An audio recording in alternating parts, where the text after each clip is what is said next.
a notch higher in terms of having good roads for travelers, at least on the highway. Is this a good development? The question, we must look at things from the first principle. First, the HDMI program generally should be a good program. It should be a good initiative if the administrative heads handles it appropriately. We must actually know that the two divisions that they have made, the total concessioning and the unbundled asset for individuals to take care of certain sections of the road is also another good idea. But we need to take it one after the other. Have Nigerian government taking care of the risk assessment in all these two different types of concessioning.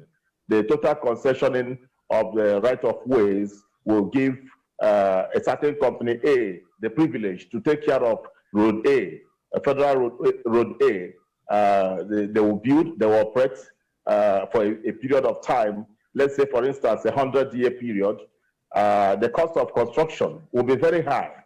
If the road is supposed to be constructed with 5 billion, because of the build, operate, and transfer after 100 years, the cost of it may rise up to 10 billion or 20 billion, as the case may be. And it could be reviewed sectionally as we operate. Let me also inform Nigerians that the risk assessments have to be looked at critically. One, the security risk will be on the head of the concessionaire. The traffic risk will also be on their head. Of course, you know that they will want much traffic on the roads so that they will take their time and make money, thereby creating lots of jobs for individuals who want to meet up appointments on time as the day provides. We have had issues of toll gates in the past, and we have seen we actually saw the effects on Nigerians. Somebody will wake up in the morning and somebody is busy at the toll gate, ensuring that he collects his money. There's high volume of traffic. He's not concerned about it and the effects thereafter. We also need to look at the security risk. When you do a full concessioning of a road, the security risk on that road is bedded on that concessionaire to take care of. Do the Nigerian government have the capacity to appoint good concessionaires that will take care of the security risk per road in these 12 number roads that will be provided for the federal government? And also, when we give these concessions to individuals, well, let's say for a 50-kilometer road, you can apportion it, unbundle it. Unbundling a road asset is like dividing it in 10 different points, say 5 kilometers or whatever, as the case may be. Those individuals, what are the pedigree? What are their experience in the past? And would they use this HDMI program to do test running? What will be the effect on Nigerians? Have we actually done well in the funding of road infrastructure in the past 8 years by the present government? What amount of funds have we invested on road projects? And what are the implications to what we have as the physical infrastructure? What will happen to the uncompleted projects that the funds have been released on those federal highways, if those federal highways are part of what we are discussing at this material time? So those things have to be looked into. In my own view, given the amount of money that has been spent on federal highways, borrowed funds from one source to the other, I don't think at this point in time Nigeria is ripe for this exercise. We're also aware that the government is fighting corruption in its highest, and in the bid to fight corruption, we have not seen a roadmap to solving the corruption problem in this nation. Concessioning our roads may be like bundling us for a longer period of time that will be difficult for us to come out of. And you know, once this contract is signed, it will be very difficult for an incoming government to terminate those contracts that were duly signed and handed over to concessionaires. So it will be a very difficult task for this nation.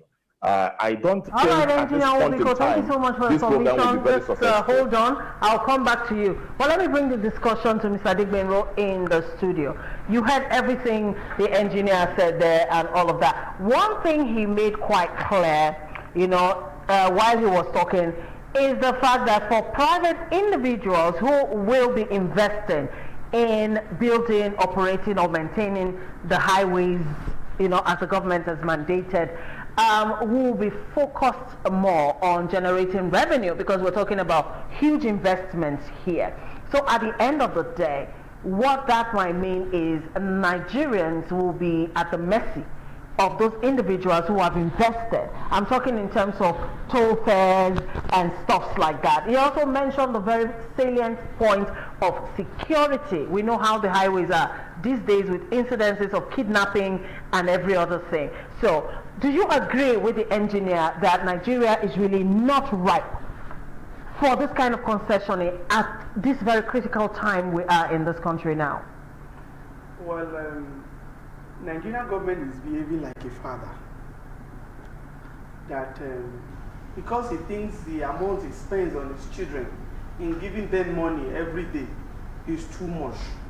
What he will now do is that he now try much as possible and now call his younger brother, his elder brother. Come, the money I'm spending is too much. Oh. What you are going to do for me is that when Tunde leaves home, I'll give breakfast. When he leaves home in the afternoon, when he's coming back from school, he will come to your place. You are the one that will feed him in the afternoon. But Auntie Bola, in the evening, he's going to stay with you in the evening. When he's now late, I'll come and pick him. They've turned Nigeria into a company. And a company is only how to make money. You are going to be turned. To me, this conception from day one, this conception came up last year. And the government denying it. And it's coming to the front now. It's just jobs for the boys. Do you know that they pick all those companies that are going to concession? I have a case on the concession roads. I will list all the roads and the state of that road. For instance now, Nigeria is not just ripe for it. We don't have capacity to do it. Number two, look at Lagos State as an example. Do you know that the Lekki toll gate we are talking about, when the concession... Sorry, let me button. When you say we don't have the capacity to undertake this kind of a concessioning, are you talking in terms of resources, money, or something else? What exactly do you mean? The capacity we are talking about, we know Nigeria very, very well as a country. They always shift blame. They are shifting it on those concessionaires now. By the time they give the road, if anything happens on that road, they will say it's under concessionaire. Are they going to concess security on those roads too? That one is another thing. Okay, go ahead. Then another thing again is this. Look at Lagos State as an example. That Lekki toll gate. Do you know that when it was concession, they were meant to have 4 toll gates on that particular road? When people now cry and some people took them to court, they reduced it to 2. There's one at Chevron. There's one behind that popular hotel. We know that hotel, that tall hotel that I bought another building, trying to buy another building again. So making it 2. When they now fought, that was one they left the one of Chevron. They now is now only that one is the one that we know. No. In the rules, in any country in the world, when you want to concession a road, 3 things must be put into notice. 1, you must make sure that it's alternative route. Alternative route definition is that you are going to get a road that will be long as the one you are concessioning, that will be good as the one. In fact, it's an alternative. When they say alternative, it's as good as the original. And it will be toll free. And it's going to be toll free. Okay. The one in Lekki, they will tell us that there is alternative route when you pass through Oniru. If you see that road now, they are just repairing that road now. If you see that road narrow, 2, it is so difficult. Especially when you are coming from Eleko, it's like you want to go and turn around and it's very, very narrow. What is all these rules that federal government have listed? What is the alternative route for them? Let me start from Benin Asaba Road. What is the alternative route? I know where they are going to put it. It's just like the one Lagos Abeokuta, they will put it at the normal toll gate. What is the alternative route? Is it the one you are going to pass through Alakuko and come out from the whole Gateway Hotel? Is that one is the alternative route? Or is it the one you are meant to pass through you will now come out of the whole night at Ilu Awela Road in Ota? Is that the alternative route? So all this thing is what they need to have thought of. Another thing again, they are shifting their responsibility. One of the responsibility of the federal government is to provide a very good road for us, good infrastructure, and this is not what they promised when they are coming into power. We need to remind them that this is not what they even told us. Abuja Lokoja Road, the road that has been begging for them to do before for a very longer time. This particular administration has used 5 years. Nothing is being done on that particular road, and they want to concession that kind of road. Okay, we'll come back to you, Mr. Adegbenro. Let me go back to Engineer Onwubiko now. From the 12 federal highways. It's even 13. They just like to all like okay, but 12. It's 13. I would go with the official review. No, it's even in their list. It's 13. They just like to be 12. Let me stick to 12. Okay. But the 12 federal highways that are going to be concessioned, hopefully to private individuals. Some of these roads already have been contracted, haven't they? We've heard the stories about some of them. Exactly that we know that already. Between Owode and Ilepa, the first Ilepa, they are working on that road. There is a company. I don't want to give them free advice. Okay. I'm very angry with my question is now for such ones that already have been budgeted for. You get what I mean? What is going to happen now? As those money is going to be returned, because it's Nigerian people's money. We need to know what's going to happen with those kind of roads. And then, second of all, I know that you say we're not ripe for this kind of concessioning, but isn't there like a good thing that might come out of this concessioning of the highways? For instance, at least Nigerians will be guaranteed that the quality of the roads that will be built will be high. You get what but at least isn't there like a good thing for Nigerians to be hopeful about in this field development? What you have just asked, the last question you have just asked, is like saying that one needs to ride a vehicle that has AC, and he has to pay as much as 100,000 per hour to stay in a vehicle that has AC. He may be inside that vehicle, but he will not be enjoying it. What I'm saying in essence is that the toll rates that will come up on those toll gates that people will be flying through, the rates will be so high that people will so prefer to walk on roads that are not well maintained than to run on such paved roads. That is one. The second section, the second question you asked is about, I think, whether it will have any benefit to the people. Wasn't it so? That's the question you asked, whether it will be beneficial to the people. Is there any good thing that will come out of it? The good thing that will come out of such idea is about 20%, if you grade it in percentage. Like I said, Nigeria is fighting corruption. We are not ready for this exercise. We are totally not ready for this exercise. There's no way we'll be talking about concessioning highways to private individuals for a road that is awarded to contractor A.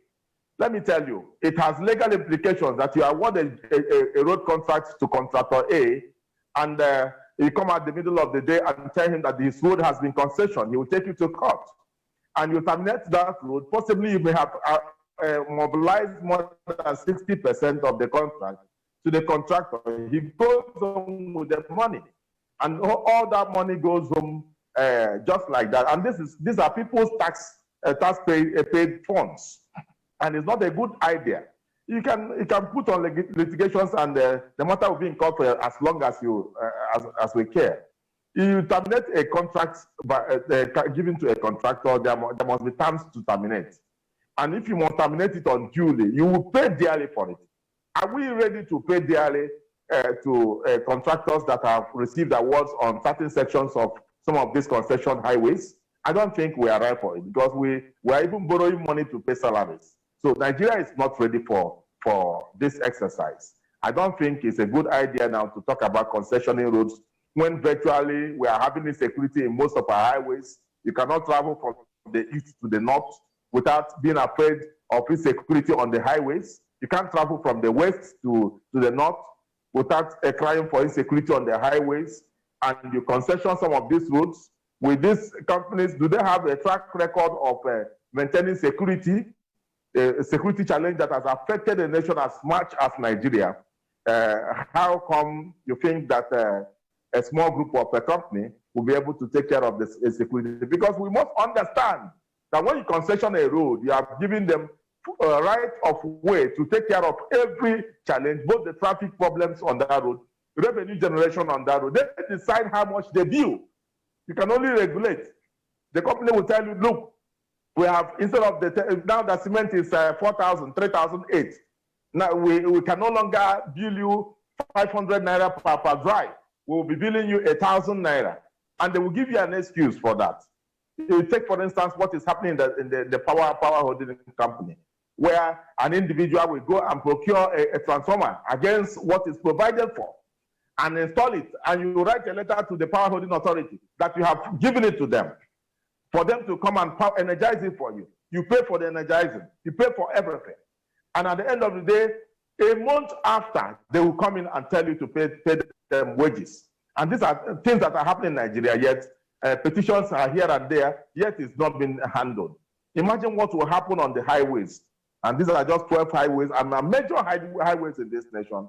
I don't think we're ready for this.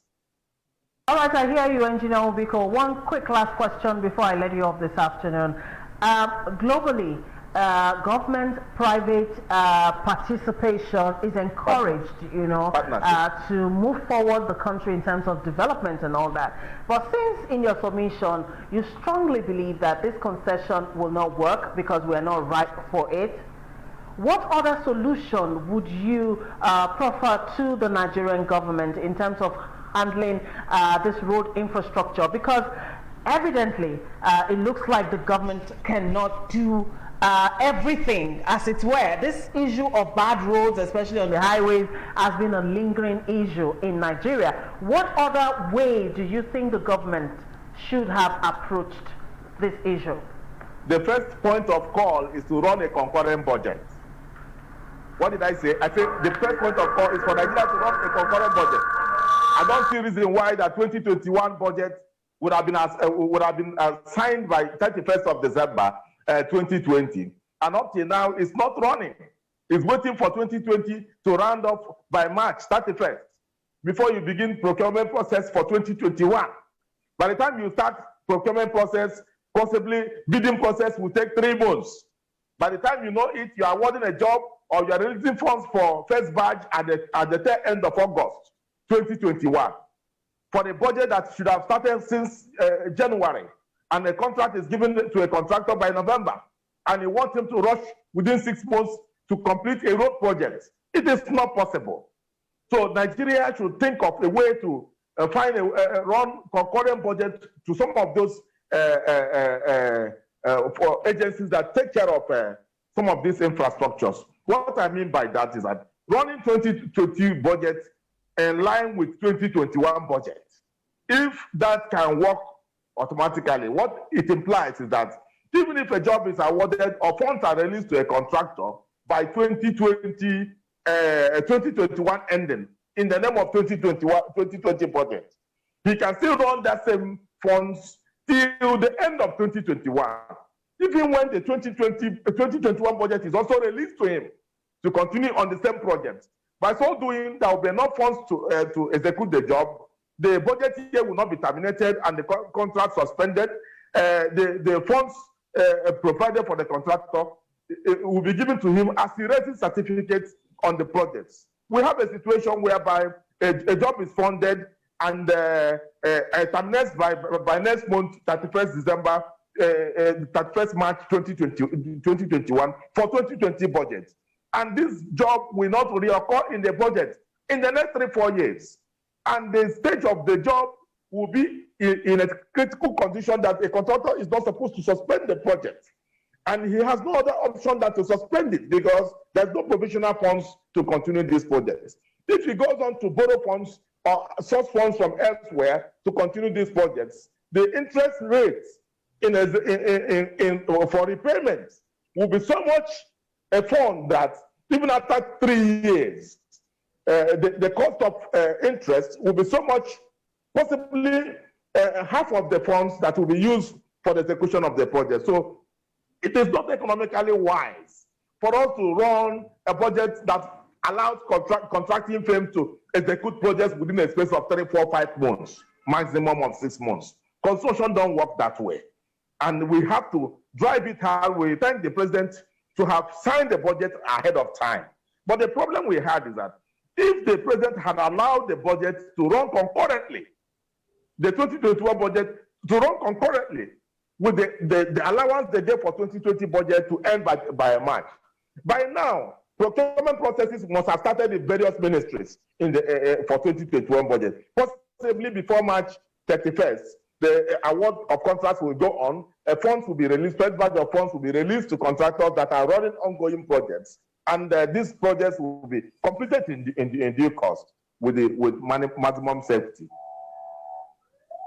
Thank you so much, Engineer Kingsley Onwubiko. Thank you for your time and for joining us on the program this afternoon. He is the former Technical Secretary, Nigeria Society of Engineers, Owerri branch. Thank you indeed for your time. All right, let's come back to Adigbenro in the studio. Now, conclusively, why is it difficult for the Nigerian government to deliver on road infrastructure to the Nigerian people, even though year after year there is a budget for it?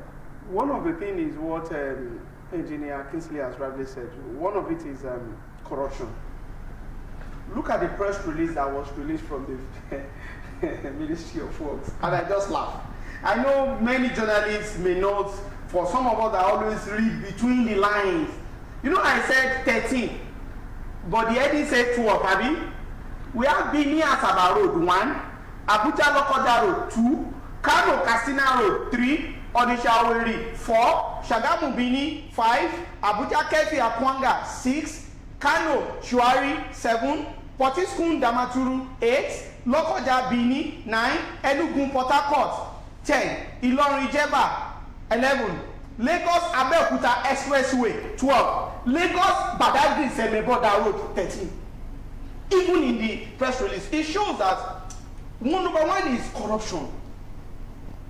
A situation in which government may have a very good heart, give the normal money to the Ministry of Works to work on. Before you know it, they could not get to the hand of the contractor, or a lot of slice has gotten it.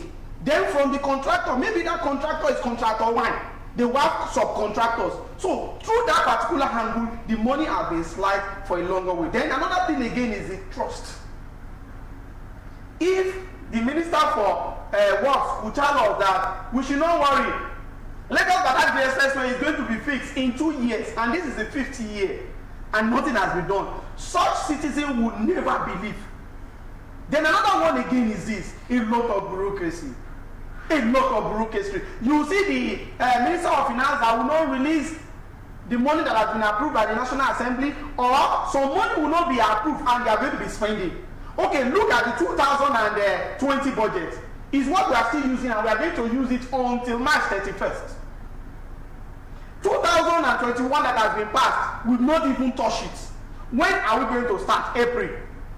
That April, you will now be bidding. Contractor will be bidding. They will bid for 3 months. Before you know it, when are we going to finish 2021 budget? So, and road will not wait. Rainy season will come. So, automatically road will not wait. Then another thing again is this, that we should know. Even in the press release, there's one word there that I underlined. As I said, it is not really about revenue they are doing concessioning. It is about expected injection into the economy.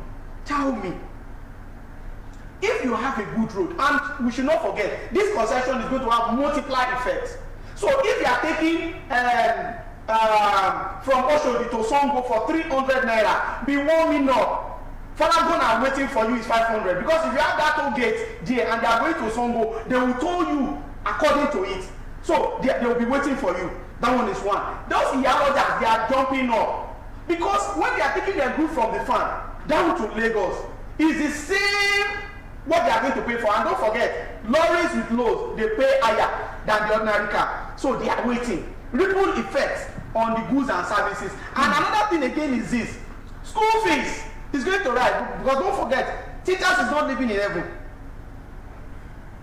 He's also going to throw this particular way. Then another thing again is this, that you should know, that this concession at this particular time that our economy is taking, that there is no money in circulation, people cannot feed